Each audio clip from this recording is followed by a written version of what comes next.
Bonjour à tous, bienvenue dans cette nouvelle vidéo. Aujourd'hui, je vais vous parler d'une série que beaucoup de personnes connaissent, mais très peu chez nous. Il s'agit de Ultra Q, la toute première série de tokusatsu réalisée par le très grand maître des effets spéciaux, Eiji Surabaya.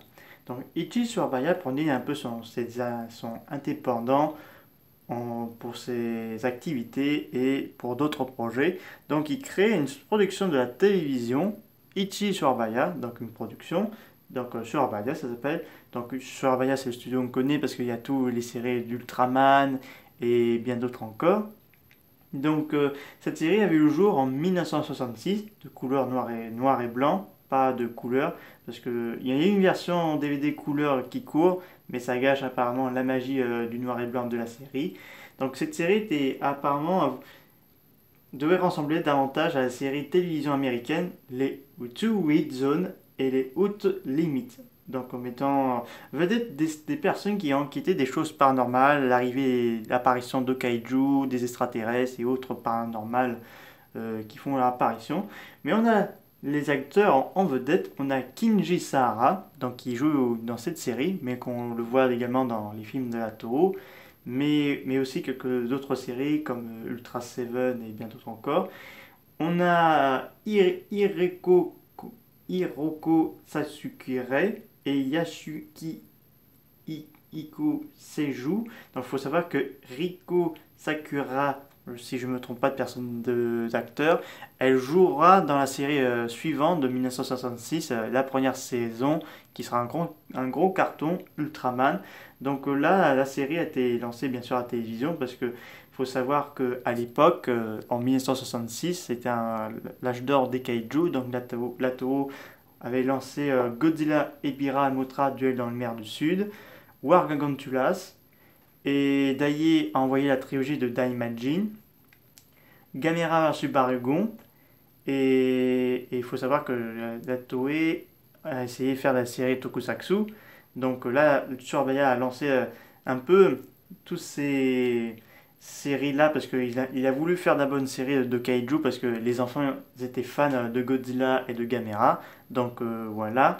Donc, mais par contre, pour certains kaiju, en particulier Gomez, qui est un kaiju bipède reptilien avec un visage de morse et des griffes assez longues d'un ours, c'est un costume recyclé d'un costume de Godzilla, surtout du Godzilla de 1964, il avait précisé, et il a rajouté toutes sortes d'éléments à ce costume.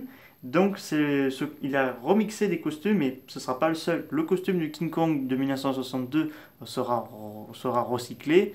Le costume Rodan sera recyclé pour donner Litrax. D'ailleurs, Litrax combattra Gomez dans le premier épisode.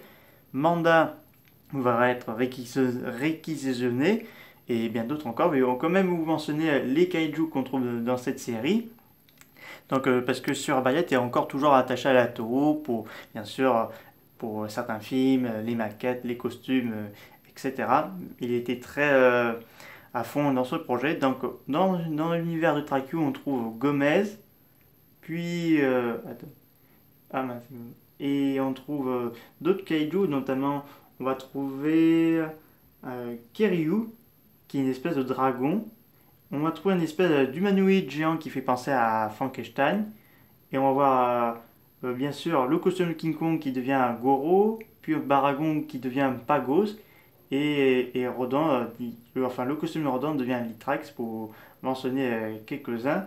Donc c'est une série qui avait très bien marché, parce que beaucoup de personnes avaient vu la série, surtout au Japon, et la série avait cartonné surtout aux États-Unis. Donc il faut savoir que c'était très intéressant de voir une telle série de telle ampleur fait par des fans de Tokusatsu et tout ça.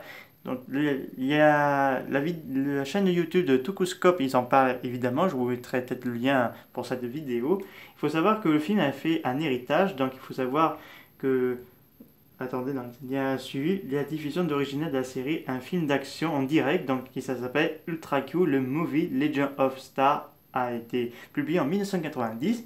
Et en 2004, une nouvelle série appelée Ultra Q Dark Fantasy a été produite, tandis qu'une autre série appelée Neo Ultra a commencé à être diffusée en début 2013. Donc ça montre clairement que cette série a été, disons, a eu un héritage et tout ça. Donc c'est vraiment assez génial de voir une telle série qui a eu cartonné à son époque. Les DVD import allemands sont plus disponibles. Pour ceux qui sont un lecteur multizone, vous pouvez acheter le DVD de la zone 1 d'Ultra Q, tous les épisodes complets dans le même disque. Mais je crois que ça risque un peu être cher. Mais ça vaut le coup. Mais surtout, il faut voir noir et blanc parce que il faut garder ce côté beaucoup magie. D'ailleurs, même la chaîne Tokuscope recommande de regarder cette série en noir et blanc et non pas en couleur, que ça gâche un peu. Si vous voulez, quand il y a un temps qui pleut et vous ne pouvez pas sortir, bah, mettez-vous cette série pour ceux qui peuvent trouver ce DVD zone 1. Donc la zone 2, pour le moment, ça reste assez difficile pour le trouver. Donc voilà. Donc en tout cas, c'est une bonne série qui a quand même eu beaucoup d'héritage. Et surtout, il y a un personnage qu'on retrouvera dans Ultraman, c'est Pig Moon, donc l'espèce de kaiju poilu avec des petits griffes et qui dans Ultraman il est gentil, mais dans la série Ultra Q il était un peu méchant. Il y en a un gigantesque. Et donc là, le Goro, l'espèce de King Kong, on dirait une espèce d'enfant gentil qui se promène dans la ville et tout ça. Et, et donc on a même des personnages qu'on va retrouver dans la série plus tard dans Ultraman, que ce soit les Zetons, Gomez, qui apparaissent dans une série euh, sur Abaya, c'est Ultra Galaxy.